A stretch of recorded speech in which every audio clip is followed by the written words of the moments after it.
অনুরাগ মোহ থাকতে কখনো আসে না। যতদিন দেহ গেহ স্ত্রী পুত্র আর ভোগ বিলাসের প্রতি মোহ আছে, ততদিন ভগবত চরণে আপনার স্মরণ বা অনুরাগ। রাতের অন্ধকার সূর্য উদয় ছাড়া দূর হয়তো? কোন আলো প্রজ্বলিত করে রাতের তিমির অন্ধকার দূর করা যায় তো সূর্য উদয় ব্যতীত, সূর্য উদয় ব্যতীত? বোঝা যায় কি কথা? সূর্যের উদয় না হলে আর এই যে আলো, এই আলো দিয়ে কি রাতের অন্ধকার দূর হয়? তেমনি যতদিন মোহ আছে ততদিন ভগবত অনুরাগ তোমার জন্মাবে না। তার সব থেকে বড় প্রমাণ ধৃতরাষ্ট্র। ধৃতরাষ্ট্র শুধু জন্মান্ধ ছিল না, মোহ অন্ধ ছিল। তা না হলে তার সামনে দ্রৌপদীর বস্ত্র হরণ করতে দেন? পাণ্ডবদের যতক্রিয়ে পুড়ে মারবার পরিকল্পনা জানতেন, বাধা দেননি। দিয়েছিলেন কি? যুধিষ্ঠির মহারাজকে রাজ্য অভিষেক করার বেলায় মোহগ্রস্ত তিনি দুর্যোধনকেই রাজমুকুট দিলেন। এগুলি মোহ ছাড়া কি? এবং লক্ষ্য করলেন এই মোহের পরিণামে ভোগবৃত্তির দ্বারা কৌরবগণ 100 পুত্র যে পিতা মরতে দেখে সামনে জীবদ্দশায়, বেঁচে থাকতেই যার শতপুত্র নিহত হয়, যাদের রক্তের গঙ্গা স্রোত বয়ে যায়, শতপুত্রের বধূদের বৈধব্য বেশ চোখের জলের তাদের বিরাহ আর্তি হাহাকার শোনে, সে ব্যক্তির তবুও মোহ দূর হয়নি। শোক পেলে, তাপ পেলে, আঘাত পেলে তো মানুষের মোহ দূর হয়, কিন্তু মোহ এমন একটা মারণাত্মক ব্যাধি, এই যতদিন শরীরে আছে ততদিন নামে ভগবান চিন্তনে ভগবানের অনুরাগ জন্মাবে না। ধৃতরাষ্ট্রের শতপুত্রের পরেও, এত শোকের পরেও তার মোহ যায়নি। সে কি করেছিল জানেন?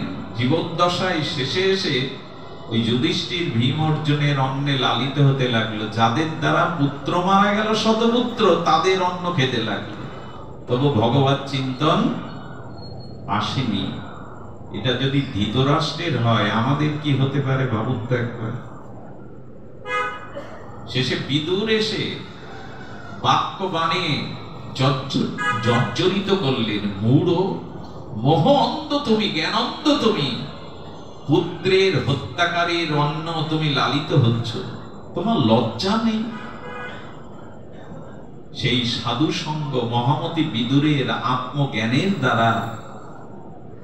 আর তিনি বললেন, এই রাত্রে এই মুহূর্তে সংসার ত্যাগ করে নৈমিষারণ্যে ঋষি অনুশাসনে তপস্যা ভজনের দ্বারা ভগবত অনুরাগ সৃষ্টি করো, নিজের উদ্ধার, নিজের মুক্তির চিন্তা করো। পাপিষ্ঠ মোহমন্ধ এখানে পড়ে আছো। এই মহামতি বিদুরের সঙ্গে আর তার আত্মজ্ঞানের দ্বারা নৈমিষারণ্যে ঋষি অনুশাসনে তপস্যার হোমাগ্নিতে আত্মাহুতি দিয়ে তবে মোহ যায়। মোহ কি সহজে যায় গো? ভগবত স্মরণ না করলে আপনাকে আমাকে মোহ গ্রাস করবে। তখন সংসারটাকে রঙিন দেখিয়ে দেবে, ভোগ বিলাসটাকে জীবনের একমাত্র সার্থকতা মনে করিয়ে দেবে। তাই ভগবত স্মরণ না হলে মোহ সহজ বিভ্রম। ভগবত স্মরণ নাই, তার বিভ্রান্তির পথে যাওয়ার শতভাগ পথ খোলা। যিনি ভগবত স্মরণ পরায়ণ নন, নিত্য নিরন্তর ভগবানের যুক্ত থেকে যিনি ভগবত ভজন পরায়ণ নন, ভগবানের চিন্তন ধ্যান ধারণা যার নাই, তিনি বিভ্রমে যাবেন। বিভ্রম কেমন জানেন? আচ্ছা, যে প্রার্থিত বস্তুটি পশ্চিম দিকে আছে, মানে আপনার একান্ত অভিলষিত প্রার্থিত বস্তুটি পশ্চিম দিকে আছে, তো সেই পশ্চিম দিকের প্রার্থিত অভিলষিত বস্তু পাওয়ার জন্য যদি পূর্ব দিকে গতাগতি করেন, হাঁটাহাঁটি করেন, পাবেন তো সে বস্তু? বস্তু পশ্চিমে, যা আপনার প্রয়োজন, আপনি হাঁটছেন পূর্বে, বস্তুর সন্ধান পাওয়া যাবে তো? তো যদি ভগবত স্মরণ না হয়, তাহলে বিভ্রান্তি এসে যাবে, সঠিক পথ আপনি পাবেন না। সঠিক পথ এই জীবনে কেন, মরণের পরেও পথ পাওয়া যাবে না। সেদিন তো টাকা আমাকে সাহায্য করবে না, মৃত্যুর পরে কোনো বন্ধু সজ্জন আমার হাত ধরে এগিয়ে নেবে না। সেই অন্ধকার রহস্যময় মৃত্যুর পথে সেদিন পথ পাবো না যদি ভগবত ভজন না করি। খুচরা পয়সার খই ছড়ালে উদ্ধার হওয়া যাবে না। মৃত্যুর পর খুচরা পয়সা খই ছড়ালে উদ্ধার হওয়া যাবে না, ওটা পথের সম্বল না।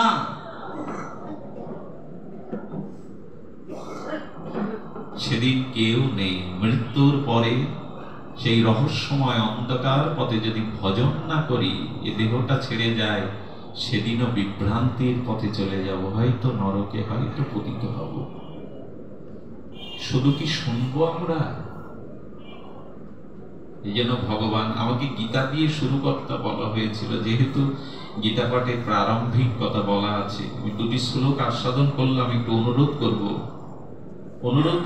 এই যে ভগবৎ স্মরণ একান্তই প্রয়োজন। তেষাং সতত যুক্তানাং ভজতাম ইতি পূর্বকম দদামি বুদ্ধিযোগম। বুদ্ধি ভগবানই দেবেন আপনাকে, সুবুদ্ধি, উদ্ধার হওয়ার বুদ্ধি, প্রেম ভক্তি লাভের বুদ্ধি। শ্রী গুরু মহিমায়, বৈষ্ণব মহিমায়, হরিনাম মহিমায়, ধাম মহিমায়, বিগ্রহ মহিমায়, তুলসী মহিমায়, সাধু সঙ্গ মহিমায় ভগবানই আপনাকে সুবুদ্ধি, সুমেধা দিয়ে দেবেন। তবে শুরুটা করতে হবে সাধু সঙ্গের দ্বারা। একটা জিনিস লক্ষ্য করেছেন, খুব মার্মিক কথা, ধ্যান দিন, কথার দিকে ধ্যান দিন। খুব মার্মিক কথা হলো, একই লঙ্কার মধ্যে বিভীষণও আছে, কুম্ভকর্ণও আছে, আছে কিনা? একই লঙ্কাতে। আচ্ছা, এই দুইজন তো ঘুমাতেন, রাত্রে ঘুমাতেন না? কুম্ভকর্ণ একটু বেশি ঘুমাতেন। এখন বিভীষণ যেখানে আছে, আবার সেখানে কুম্ভকর্ণ আছে। আচ্ছা, বিভীষণকে আর কুম্ভকর্ণকে কে জাগালো? খুব ধ্যান দিয়ে শুনতে বলেছি, কথাটা অন্তরে লিখে নিন।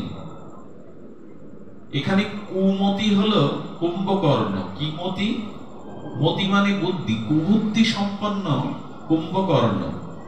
আর সুমতি হলো বিভীষণ, যার ভিতরে সুবুদ্ধি। উনি বুঝতে পেরেছেন রামচন্দ্রের চরণই একমাত্র সার।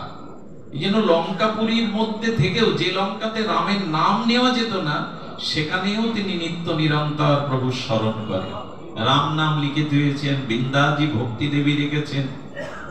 আমার মনে হয় কি জানেন, যারা অজুহাত খাড়া করে, আমি ঠিক ভজনের পরিবেশ পাইনি, আমি ঠিক ভজনের মতো অনুকূল পরিবার পাইনি, আমি ঠিক পাড়া প্রতিবেশী পাইনি, এগুলো একরকম ডান হাত বাম হাত না, অজুহাত। এটা আলাদা একটা হাত। যদি ভজন করার ইচ্ছা থাকে, তো বসুদেব দেবকী কি বলেছিল জানেন? ওগো জগতের মানুষ, ওগো জীবগণ, দেখো আমি আর দেবকী কংসের কারাগারে বন্দী, আমাদের হাতে শৃঙ্খল, অন্ধকার কারাগারে রুদ্ধ। এখানে বসেও আমাদের হাত পা কংস বাঁধতে পারে, কারারুদ্ধে, কারাগার প্রকোষ্ঠে আমাদের রুদ্ধ করে রাখতে পারে, কিন্তু আমাদের মন তো কংস বাঁধতে পারেনি। সেই মন দিয়েই আমরা ভগবানকে ভজন করব। কারাগারে থেকেও ভজন করা যায়। আচ্ছা, কারাগারে থেকে মনে মনে ভগবানকে ভজন স্মরণ মনন করলেন, ভগবান কি বলবেন জানেন? কারাগার যতই রুদ্ধ থাক, বন্ধ থাক, কারাগারের তোমরা শৃঙ্খলিত হতে পারো, আমার কাছে না আসতে পারো, কিন্তু ওই প্রতিকূলতাও যদি তুমি আমাকে ভজন করো, তোমাকে আমার কাছে আসা লাগবে না, আমি তোমার কাছে যাব, আমি কারাগারে যাব। আহা, এই জন্য কেউ বলবেন না এখন ঠিক ভজনের সময় নাই, অনুকূলতা নাই, পরিবারের পরিবেশ নাই, এগুলো অজুহাত। ভজনের জন্য আলাদা সময় পাবেন না কখনো। এই জন্য মামনস্বর যুদ্ধও চ, গোবিন্দ বলেছেন, যুদ্ধের মধ্যে থেকেও এই গান করো, আমাকে স্মরণ করো। যুদ্ধ তো থামবে না, ভাগবত গঙ্গান্তরী ডক্টর মহানব্রত ব্রহ্মচারীজি বলেছিলেন, কেউ যদি সুগন্ধি তৈল কেশে মেখে স্নান করতে সমুদ্র তীরে যায়, আর ওখানে গিয়ে দাঁড়িয়ে যদি তার এই বুদ্ধি মাথায় আসে যে ঢেউগুলো থামুক, তারপরে ডুব দেব, ঢেউ থামবে না, তোমার স্নান করতে হবে না। সংসারে পড়বো, কবে জলে ডুবে যাব তখনই বাবাকে ডাকবো, এরকম না। নিত্য নিরন্তর ভগবানকে স্মরণ করো। এজন্য শ্রীমদ্ ভগবত গীতা দিয়ে আমরা শুরু করলাম, এবং সতত কীর্তয়ন্তমান এই মহাবাণীটি জানলাম, সতত ভগবানকে স্মরণ করতে হবে। কিন্তু এই বিশেষ কলিযুগে আমরা কি স্মরণ করব? সবসময় তপস্যা করতে পারবেন তো? সবসময় তপস্যা করা যাবে? একটু কথা বলুন। সবসময় তপস্যা করা যাবে না। সবসময় যজ্ঞ করতে আমরা উপযোগী পরিবেশও পারবো না। তপস্যা, যজ্ঞ, সবসময় দানও কি সম্ভব আমাদের দ্বারা? তীর্থ পর্যটন, দান, যাগ, যজ্ঞ, তপস্যা। আর তপস্যা বা এই যুগে কি করবেন? এই যুগটা এমন, যিনি সমস্ত সংসারের বিষয় বৈভব দেহাবেশ ত্যাগ করে সন্ন্যাস নিলেন, চরম বৈরাগ্যবান হয়ে যিনি জঙ্গলে বাস করলেন। আমি বৃন্দাবনে, শ্রীরাম বৃন্দাবনে একবার গভীর এক জঙ্গলে গিয়েছিলাম এক মহাত্মার অনুকম্পায়, কৃপায়। সেখানে তিনি 10 বছর ওই জঙ্গলের মধ্যে একটা কুটিতে রয়েছেন, যেখানে দিনের বেলাও আমি ভয়ে ভীত হয়েছিলাম। ওখান থেকে বেরোন না, অযাচিত ব্যক্তি কেউ কিছু দিলে তবে পায়। হাড়গুলো আছে জানেন। আমি তাকে দর্শন করেই বিমোহিত হয়ে পড়েছিলাম। এ কি মানুষ? এরা কি মানুষ? তারা এরা মহাপ্রভুর বিশেষ কৃপায় ত্যাগ, বৈরাগ্য, রূপ সনাতনের আনুগত্যে ভজন করছে জঙ্গলে। যুবক, কি দীর্ঘদেহী, কি সৌম্য, আকার বিস্তৃত নয়ন, যেন তীব্র ত্যাগ বৈরাগ্যের তেজ দীপ্ত হচ্ছে। যারা ভজন করে না, তাদের ভাষা কিছু আলাদা হয়, তাদের দেহের জ্যোতি কিছু আলাদা হয়, তেজ কিছু আলাদা হয়।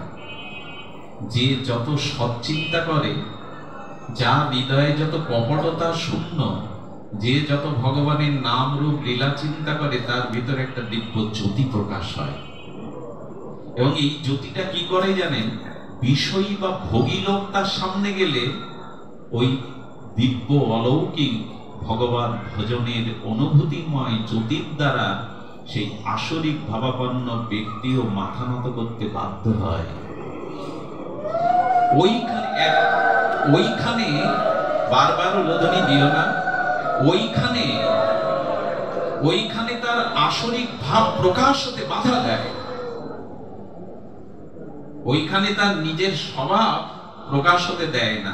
গীতা এই শ্লোকটা ভগবান বলেছেন, 6টি গুণ চলে আসে যে ভজন করে। তেজ, ক্ষমা, ধৃতি, আদ্র, নাতিমানিতা। তেজ আসে তার মধ্যে। এক যুবক হঠাৎ করে ভজন শুরু করেছে। তখন জীবনের প্রথম ভজন, যৌবন, তারুণ্য আছে, উচ্ছলতা আছে। তো এক মহারাজ দেখছেন তার আশ্রমে, ও 16 মালা জপ করে আর একবার করে আয়না দেখে। তো গুরু মহারাজ বললেন, কি রে, মালা জপ করিস আর বারবার আয়না বা দর্পণ দেখি চেহারা বদলালো কিনা, জ্যোতি বাড়লো কিনা। তার মানে জ্যোতি বাড়ে, তবে নিজের দেখতে কেমন হচ্ছে এ জ্যোতি না। লক্ষ্য হীরার মতো পতিতা 3 রাত্রি ঠাকুর হরিদাসের ভজন অনুভূতির জ্যোতি দেখে মহান্তি হয়ে গেল। কম কথা, কোন উপদেশ লাগেনি। সংক্রামিত ব্যাধি করোনাকালীন সময় আমরা বুঝেছিলাম, বা খোঁজ পাসটা হলে, মায়ের দয়া হলে বাড়িতে বা পরিবারে অন্যদেরও, একে কি বলে? সংক্রামিত ব্যাধি বা সোয়াসে রোগ। তো সোয়াসে রোগের বাতাস, অঙ্গের বাতাস, অঙ্গের স্পর্শ যদি লাগে, যেমন আপনারও ওই রোগ আক্রান্ত করে, তেমন শুদ্ধ ভজনানন্দী, নিষ্কপট দিব্য চরিত্র ভজনানন্দী কোন ভক্তের গায়ের বাতাস তার দিকে দৃষ্টি দিলে এই ভজন অনুভূতি সংক্রামিত হয় তার মধ্যে।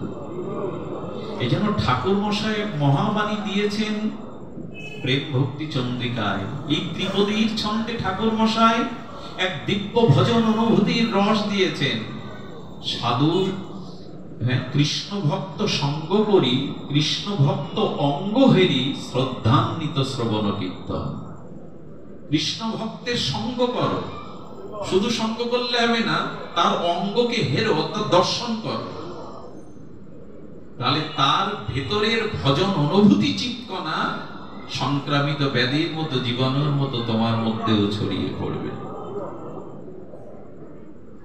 তো সেখানে শুনেছিলাম এক মহাত্মার মুখে, এখানে ওনারা টিকতে পাচ্ছেন না, ঘর বাড়ি ছেড়ে দিয়ে বিষয় বৈভব ত্যাগ করে চরম তীব্র কঠোর ত্যাগ বৈরাগ্য নিয়ে জঙ্গলে বসে আছেন, তবু এই কলিযুগে তাদের শান্তি নেই।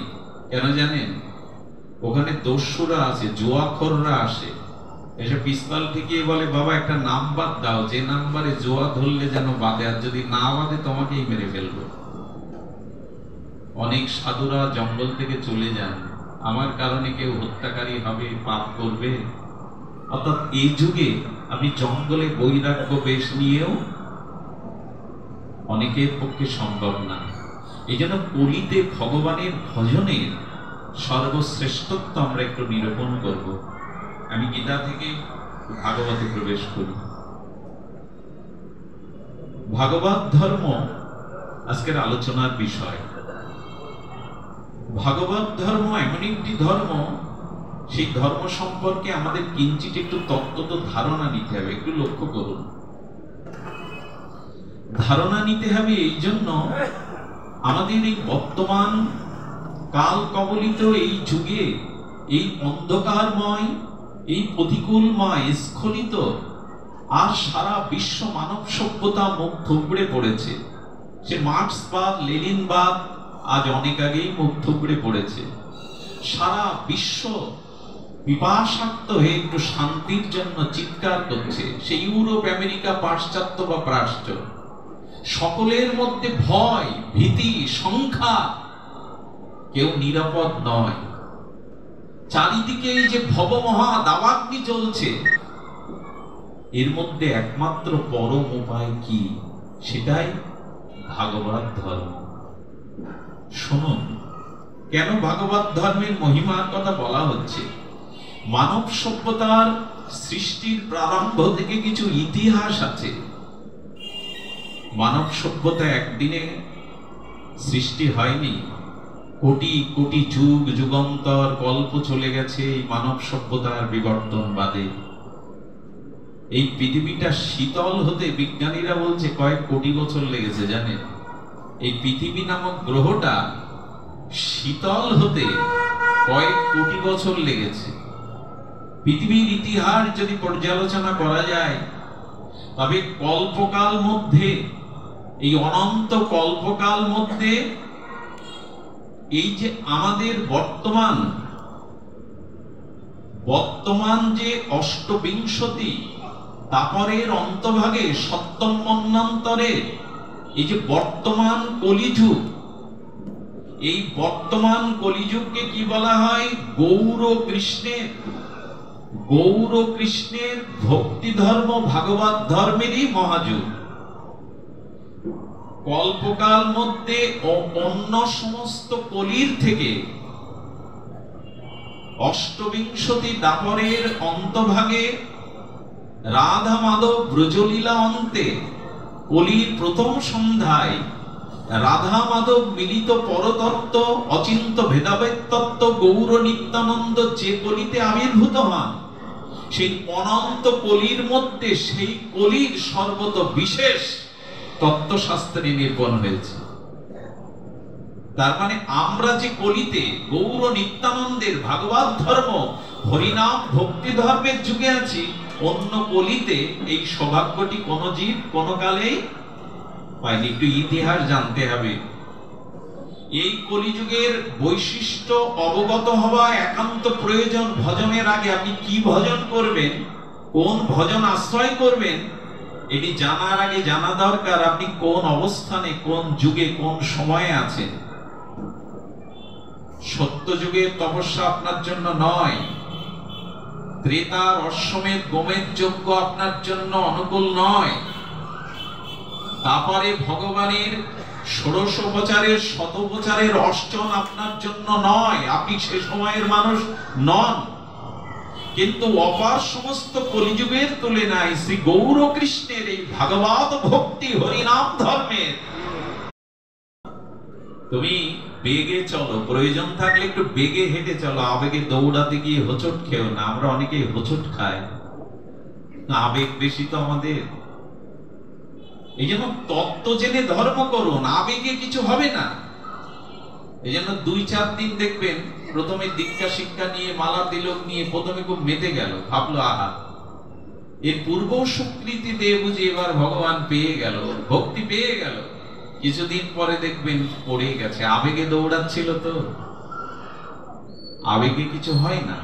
এই জন্য ইতিহাস বা তত্ত্ব জানা সাধকদের একান্ত প্রয়োজন। দেখুন, সেই মানব সৃষ্টির ইতিহাস হতে, জগৎ সৃষ্টির ইতিহাস হতে শ্রী ভগবান ভক্তি ভক্ত, ভক্তি এবং ভক্ত এটা ত্রৈকালিক সত্য, নিত্য বর্তমান তত্ত্ব। ভক্তি এবং ভক্ত এটা ত্রৈকালিক সত্য, 3 কালেই সত্য, চিরকল্পে চির বিবর্তনে এটি সত্য। কিন্তু কি হয়েছে জানেন? আচ্ছা, সূর্য কি অস্ত যায়?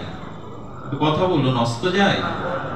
সেটা শিশু পড়ায় পড়েছি আমরা, প্রাথমিক প্রাক প্রাথমিকে। সূর্য মামা পূর্ব দিগন্তে উদিত হয়, পশ্চিমে অস্ত যায়। আসলে এটি তত্ত্ব না, এটি শিশু পাঠ। প্রাইমারিতে বা বিশ্ববিদ্যালয়ে যখন পড়লেন তখন পড়লেন সূর্য উদয় হয় না, অস্তও যায় না। সূর্য নিত্য বর্তমান তার কক্ষপথে, সূর্য তার কক্ষে নিত্য বর্তমান। আচ্ছা, যদি নিত্য বর্তমান আকাশে সূর্য থাকে, বিকাল হয় কেন, সকাল হয় কেন, দুপুর হয় কেন, রাত হয় কেন? কেন হয় এটা আপনাদের জানা? সূর্যকে পৃথিবী প্রদক্ষিণ করছে, সেই আহ্নিক গতি বার্ষিক গতি ওই পড়া তো আবার পড়তে হয়। পৃথিবীটা ঘুরছে, খুব দ্রুত বেগে ঘুরছে। পৃথিবীটা এত দ্রুত ঘুরছে যে আমরা এখানে বসে বুঝতে পারছি না। ঘন্টায় 1060 মাইল বেগে পৃথিবী ঘুরছে। কোন ইলেকট্রিসিটি পাখা খুব দ্রুত ঘুরলে দূর থেকে বোঝা যায় না, যায় কি? কোন অগ্নিটা কোন সুতোর অগ্রে কোন বস্তু দিয়ে জ্বালিয়ে দৌড়ে ঘুরপাক দেবেন, অগ্নিটা, অগ্নি তো একটাই, কিন্তু দেখবেন অগ্নির গোলাকার, চারিদিকে অগ্নি। তেমনি পৃথিবীটা ঘুরছে। এই জন্য কখনো সকাল, কখনো দুপুর, কখনো বা বৈকালিক সময়, কখনো বা রাত্রি আসছে। এর মানে কি এই দাঁড়ায় যে সূর্য সূর্যলোকে নাই? এর অর্থ কি এই দাঁড়ায় সূর্য সূর্যলোকে নাই? সূর্য কোথাও যায়নি তো, অস্তও যায়নি। ঠিক তেমনি ভক্তি আর ভক্ত চিরকল্পে চিরকালই নিত্য বর্তমান। কিন্তু কাল কবলিত সময়ে মাঝে মাঝে পৃথিবী যেমন ঘুরছে, তেমন মানুষের ভোগ বিলাস আর বিশ্বের যে মানুষের ভোগ প্রবৃত্তি, সংস্কৃতি যখন বদলে যায়, তখনই আমরা একই সূর্য তার কক্ষপথে থাকলেও বিকাল দেখি, সন্ধ্যা দেখি, সকাল দেখি। তেমনি যুগ বিবর্তনে মানুষের স্বভাবের কারণে ভক্তি বা ভক্ত নিত্য থাকলেও সেটা সবসময় প্রকট বা দৃশ্যমান দেখা যায় না। বোঝা গেল কি? তার মানে শুনুন, ভক্তি আর ভক্ত যেদিন থাকবে না, সেদিনে জগৎ ভগবান ধ্বংস করবে, রাখবেও না। এই শব্দটি আমি প্রথমে বিশ্বাস করতে পারিনি, কিন্তু চৈতন্য চরিতামৃতে কবিরাজ কৃষ্ণ গোস্বামী কি বলেছে জানেন? ভক্তি বিনা জগতের নাহি অবস্থান। ভক্তি না থাকলে জগৎ ভগবান রাখতেন না। ভক্তি ভক্ত আছে তাই ভগবান জগৎটাকে বলেন। আর যারা, তারা কি করবে? ভগবান বললেন ওই ভক্তি আর ভক্তের সংস্পর্শে তারাও যাতে ভক্তি লাভ করতে পারে, এই জন্য ওদের সাধারণদের আমি এখনো খাইয়ে পরিয়ে বাঁচিয়ে রেখেছি। একজন সাধক ওই বাচ্চাগুলিকে থামান, যারা খেলা করছে কমিটির লোক, বাচ্চাগুলিকে থামান। জয় রাধে। সুধীজন, কি যেন বলছিলাম, অন্যদিকে আমি আবার কোলাহলের মধ্যে নিজেকে হারিয়ে ফেলি। ভক্তি এবং ভক্ত না থাকলে জগৎ থাকতো না। ভগবান, আচ্ছা, রাষ্ট্রপতি মহোদয় যদি আপনাদের মানিকগঞ্জে আসেন, সেটা যদি বাইরের প্রশাসন না জেনে শুধু সরকারি প্রশাসনের কিছু ব্যক্তিকে জানানো হয় বিশেষ কাজে মন্ত্রী মহোদয় কি রাষ্ট্রপতি মহোদয় মানিকগঞ্জে আসবেন, সকালে উঠে সাধারণ লোক কি দেখে জানেন? রাতারাতি রাস্তা ভালো হয়ে গেছে, রাতারাতি আলোকসজ্জা। কে করলো? সাধারণ মানুষের এ বুদ্ধি তো নাই। ভক্তি আসবে বলে, ভক্ত আসবে বলেই জগৎটাকে সাজিয়েছেন ভগবান, আমার মতো জীবের জন্য না। আমরা শুধু ওই ভক্তি আর ভক্তের কৃপাতেই জগৎ পেয়ে গেছি। ওই যে রাষ্ট্রপতি আসবেন বলে 20 বছরের খোড়া খানাখন্দ রাস্তা রাতারাতি ভালো করে দিল সেনাবাহিনী। এ কি আমাদের জন্য হলো? আমরা হাঁটবো বলে হলো? কিন্তু আমরাও তো ভালো রাস্তা আলো পেয়ে গেলাম। তেমনি ভক্ত আসবে বলে, ভক্তি জগতে বিরাজ করবে বলে গোবিন্দ এত সুন্দর করে আমাদের জন্য সুযোগ দিয়েছে। ভক্তি না থাকলে জগৎ থাকতো না। কিন্তু সেই প্রতিকল্প থেকে সৃষ্টি বিবর্তনে, সৃষ্টির ইতিহাসে মুনি ঋষিরা আমাদের ভজনের পুরুষার্থ পেয়েছিলেন 4টি। ভজনের উদ্দেশ্যে পুরুষার্থ মানে, পুরুষ মানে শ্রেষ্ঠ, প্রয়োজন। আর অর্থ শব্দের অর্থ প্রয়োজন, আর পুরুষ মানে শ্রেষ্ঠ। অর্থাৎ মানুষের জীবনে ভজন সাধন দ্বারা প্রয়োজন 4টি। এটা সৃষ্টির প্রারম্ভ থেকে মুনি ঋষিরা, ভারতীয় আর্য ঋষিরা, সাধকরা এই 4টি পুরুষত্বের কথা আমাদের জানিয়েছিলেন।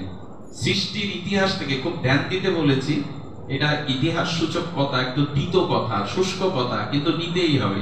ভিত যদি ভালো না হয় ওপরে সমাধি করা, তত্ত্ব তো ভগবানকে, শাস্ত্রকে না জানলে রানা প্লাজার মতো ভেঙে পড়বে। ভিত ভালো নয় তো, এই জন্য আসুন আমরা ভিতটা করি। তো সৃষ্টির প্রারম্ভ থেকে এ পর্যন্ত মুনি ঋষি শাস্ত্রগণ 4টি প্রয়োজন আমাদের সামনে এনেছেন, সকলের জানা। ধর্ম, অর্থ, বলুন আপনারা, কাম আর মোক্ষ। এই তো মহাপ্রভু আসার পূর্বে, ব্রজেন্দ্র নন্দন ব্রজনাথ রাধামাধব আসার পূর্বে পৃথিবীর সৃষ্টির শুরু থেকে আজ পর্যন্ত শাস্ত্র এই 4টি পুরুষত্বের কথাই বলেছেন। এর বাইরে কোনো পুরুষত্বের কথা এর আগে আসেনি। ধর্ম, অর্থ, কাম আর মোক্ষ। এই তো লক্ষ্য করুন, ধর্ম, অর্থ, কাম, মোক্ষ এগুলি সসুখ বাসনাময়। এর দ্বারা বিশুদ্ধ ভক্তি, শুদ্ধা ভক্তি বা ভাগবত ধর্ম আসে না। খুব মার্মিক কথা, জানি না আমরা কতটুকু ধারণ বা মেনে নিতে পারবো। আচ্ছা, মানুষ ধর্ম করে কেন? ধর্মের পরে ধর্ম অর্থ শব্দটা আছে, দেখবেন। অর্থ শব্দের অর্থ প্রয়োজন, মানুষের বেঁচে থাকার জন্য প্রয়োজন না? অর্থ, বিত্ত, সংসার, ক্ষমতা, মেধা, শিক্ষা। তার মানে ধর্মকে আশ্রয় করে যাতে ধর্মের দ্বারা অর্থ উপার্জন করে জীবনের প্রয়োজন নির্বাহ হয়। আর যখন অর্থ হলো, কামনাগুলো, কামগুলো পূর্ণ হলো, ধর্ম, অর্থ, অর্থের দ্বারা, ধর্মের দ্বারা অর্থ এলো, অর্থের দ্বারা কামনা পূর্ণ হলো। আর এই কামনাটা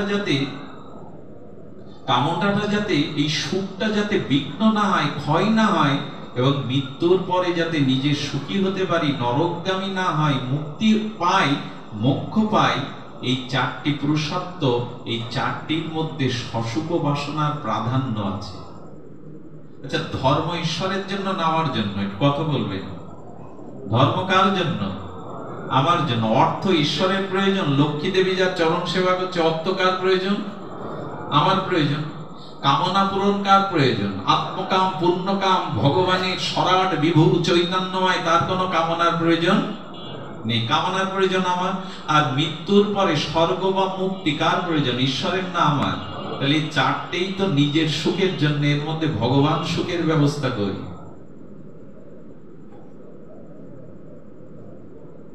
এর মধ্যে সসুখ নিজের সুখ ছাড়া ভগবানের সুখের কোনো ব্যবস্থা আছে? এই জন্য একটু সতর্ক করেছেন, আত্ম সুখবাঞ্ছার জন্য যে ধর্মকর্ম করি সেটা আদৌ ভগবত ধর্ম বা বিশুদ্ধ ভক্তি ধর্ম নয়। যে ধর্ম কর্মকাণ্ডের মধ্যে নিজের কামনা বাসনা পূরণের অভিলাষ আছে, তার দ্বারা কোনোদিন বিশুদ্ধ কেবলা প্রীতি ভক্তি আসতে পারে না। কারণ এগুলো নিজের সুখের চেষ্টা, আত্মসুখ প্রবঞ্চনা। এত বড় কথা মহাপ্রভু না এলে, ভাগবত প্রকাশ না হলে আমরা জানতে পারতাম না।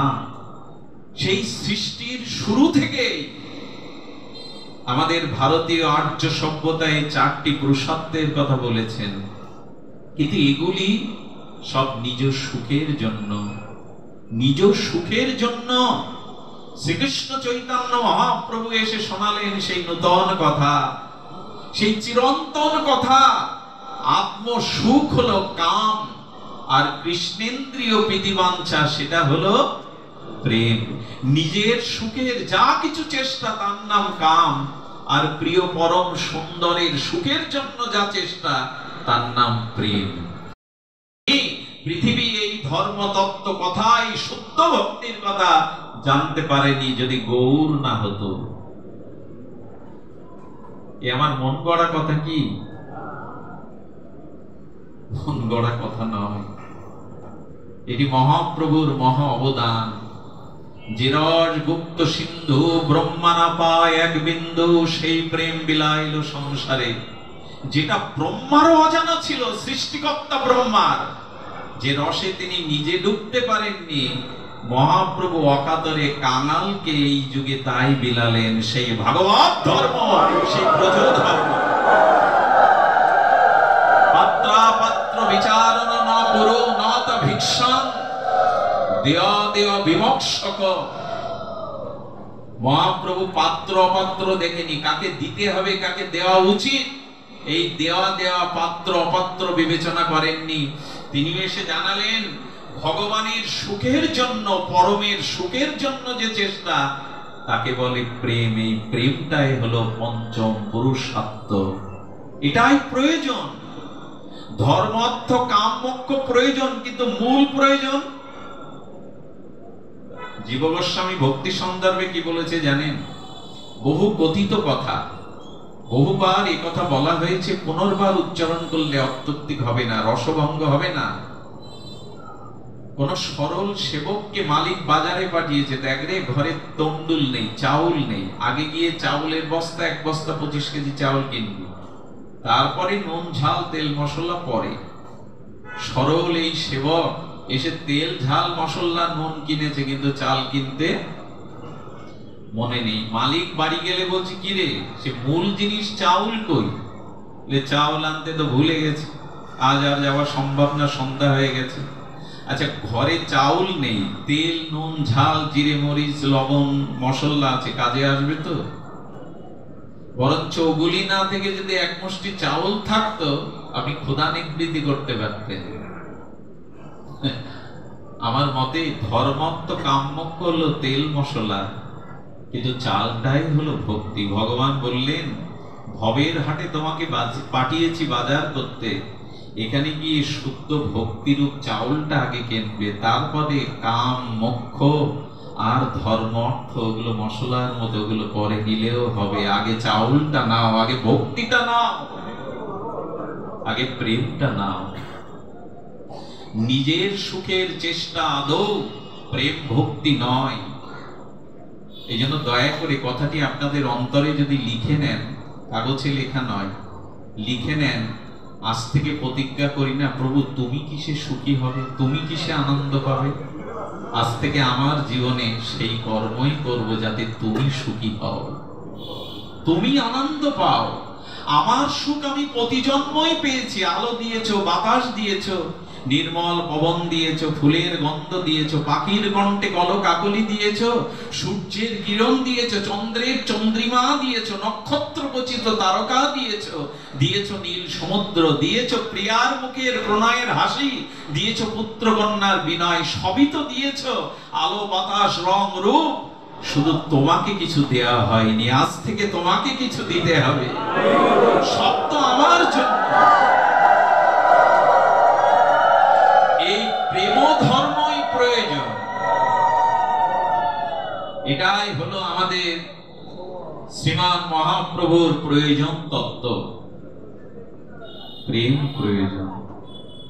বারবার বলছি কেন জানেন? কথাটি হৃদয়ে নিয়ে, নিজের সুখের চেষ্টা যেন না হয়। শুধু ভক্তিবৃন্দ বলছেন, দেখুন এই ভক্তি ব্যতীত, এই প্রেম ব্যতীত, এই নিষ্কাম কেবলা প্রীতি শুদ্ধ ভক্তি ব্যতীত কি বলেছে জানেন? বলেছেন যে ভক্তি বিরল, এর সন্ধানটা লোক জানিনি কেন? জানিনি এই জন্য, ভক্তি বড় সুদুর্লভ। কি দুর্লভ? ভক্তি বড় সুদুর্লভ বস্তু, এটা সহজে মেলে না। ধর্মত্ব কাম্যক্য এই চতুর্বর্গ পুরুষত্ব রূপে বিরজিত হয়ে সর্বকালেই ছিল, কিন্তু বিশুদ্ধ ভক্তির সন্ধান আমরা পাইনি। এবং অধিকতর মূল্যবান অমূল্য বস্তু সবাই পায়। পায় কি? আচ্ছা, মানিকগঞ্জে হীরার দোকানে ভিড় হয় বেশি না তরি তরকারি মুদিখানা দোকানে ভিড় হয় বেশি? আমি একদিন পাঠ করতে করতে বলেছি, ভাগবতে লোক কম হয় কেন? ভাগবত এত মধুময় আনন্দময়, ভাগবত ধর্মই কলিযুগে মহাপ্রভুর অনুমোদিত। তো একজন আমাকে বলছেন, তা ভাগবতের লোক কম হয় কেন বাবা? অন্যান্য একটা ধর্মীয় যাত্রা দিলেও তো 2-5 হাজার লোক হয়। হঠাৎ মনে পড়লো, ভাগবত তো ভক্তির ধর্ম, প্রেম ধর্ম। এই প্রেম হলো অমূল্য সম্পদ। এই জন্য সাধারণ আলু পটলের দোকানে ভিড় থাকলেও হীরা কেনার সামর্থ্য তো সকলের থাকে না। তেমনি গুরুদেবের বিশেষ কৃপা না হলে, ভক্তের বিশেষ অনুগ্রহ না হলে, ভগবানের বিশেষ করুণা কারো প্রতি না হলে দুর্লভ ভক্তির পথে সবাই আসতে পারে না। এটা দুর্লভ বস্তু, দুর্লভ বস্তু সকলে পায় না। গীতায় এই শ্লোকটি ভগবান বলেছেন, মনুষ্যানাং সহস্রেষু কশ্চিৎ যততি সিদ্ধায়। শুনুন তাহলে, এই মোক্ষাক্তি বা কাম, মুক্তি, মোক্ষ এর গ্রাহক জগতে অনেক, কারণ এগুলো নিজের সুখের চেষ্টা, কিন্তু ভগবানকে সুখের চেষ্টার গ্রাহক জগতে খুব বিরল, খুবই বিরল। সেই বিরলটা এই শুদ্ধলবতার কথা বারবার বলেছেন, শুনলে অবাক হতে হয়। কি বলেছেন? মুক্তানামপি, ধ্যান দিন, মুক্তানামপি সিদ্ধানাং নারায়ণ পরায়ণা। আহা, মুক্তানা অপি সিদ্ধানাং নারায়ণ পরায়ণা সুদুর্লভতা অপসাত্মাত্মা কোটি রূপী মহামনে। এখানে বলা হচ্ছে যে মুক্তির সাধনায় সিদ্ধি লাভ যারা করেছেন, যারা মোক্ষ বা মুক্তির তপস্যা করেছেন, এই সিদ্ধগণের মধ্যে কোটি কোটি মুক্ত মধ্যে একজন শুদ্ধ কৃষ্ণ ভক্ত দুর্লভ। একটু বলি, মহাপ্রভুর মুখোদ্গৃহীত এই কথাটি বলি। পৃথিবীতে এখন কত সংখ্যক মানুষ বাবা? 800 কোটি ধরুন, 850 বা 900 কোটি হতে পারে, আমি 800 কোটি ম্যাক্সিমাম ধরলাম। 800 কোটির মধ্যে হিন্দুত্ব, সনাতনী হিন্দুর সংখ্যা যদি 150 কোটি ধরি, এই 150 কোটি হিন্দুর মধ্যে অর্ধেক মানুষ শাস্ত্র মানে না, আর অর্ধেক মানুষ শাস্ত্র মানে। ধ্যান দিয়ে শুনুন, যারা শাস্ত্র মানে ওই 150 কোটির মধ্যে অর্ধেক, যারা শাস্ত্র মানে তাদের মধ্যে অধিকাংশ লোক মুখে শাস্ত্র মানে, আচরণে শাস্ত্র ব্যবহার করে না। আর যারা ওই অল্প সংখ্যক মানুষের মধ্যে শাস্ত্র আচরণ করে, সেই শাস্ত্র আচরণকারীর মধ্যে আরো অল্প সংখ্যক লোকের জ্ঞান হয়। সকলের জ্ঞান হয় না। যাদের জ্ঞান হয়, সেই জ্ঞানীদের মধ্যে আরো অল্প সংখ্যক লোকের আত্মজ্ঞান হয়। যাদের আত্মজ্ঞান, আত্মস্মৃতি হয়, তাদের থেকে আরো অল্প সংখ্যক লোক কোটি কোটি জ্ঞানীর মধ্যে একজন মুক্তি পায়, এই জন্ম মৃত্যু চিরদিনের দুঃখ জরাব্যাধি থেকে মুক্তি পায়। আর এরকম কোটি কোটি মুক্ত মধ্যে একজন শুদ্ধ ভক্ত তৈরি হয়, কৃষ্ণ ভক্ত। এটা কতটা দুর্লভ, সুদুর্লভ। এই জন্য শুদ্ধ ভক্তি সকলের সম্ভব না, কিন্তু মহাপ্রভু এবার এই বিশেষ কলিযুগে, ভগবত ধর্মের যুগে, এটা সবাইকে এই দান করতে এলেন। বিচার করলেন না কে সাত্বিক, কে রাজসিক, কে পাওয়ার অধিকারী, কে পাওয়ার অধিকারী না, রাস্তায় ছড়িয়ে দিয়ে গেলেন। আর সেই প্রেমের অমৃতর ব্রজ প্রেম, রাধা প্রেম, সেই কৌকর্য বিশুদ্ধ প্রেম আর মহাপ্রভু ভাণ্ড ভেঙে রাস্তায় দিয়ে গেলেন। বলে তাহলে পেলাম না কেন? রাস্তায় যে ভক্ত ছড়িয়ে দিয়ে গেলেন। আচ্ছা, এই যে যজ্ঞের পরে দধি ভাণ্ড হয় না, সেই যজ্ঞের কর্তা যিনি, কর্তা ব্যক্তি মাথায় দধি ভাণ্ড নিয়ে আস্তে ফেলে দেয়। অর্থ কি? মহাপ্রভু ওই ব্রজ প্রেম যেটা ব্রহ্মাও পায়নি, দেবতারাও যার সন্ধান জানে না, মুনি ঋষিরাও যার অনুসন্ধান করে পায়নি, সেই বিশুদ্ধ ব্রজপ্রেম ভাগবত অমৃত মহাপ্রভু রাস্তায় লুটিয়ে দিয়ে গেলেন। যদি বলেন রাস্তার জিনিস, রাস্তার মূল্যবান মাল আমরা পেলাম না কেন?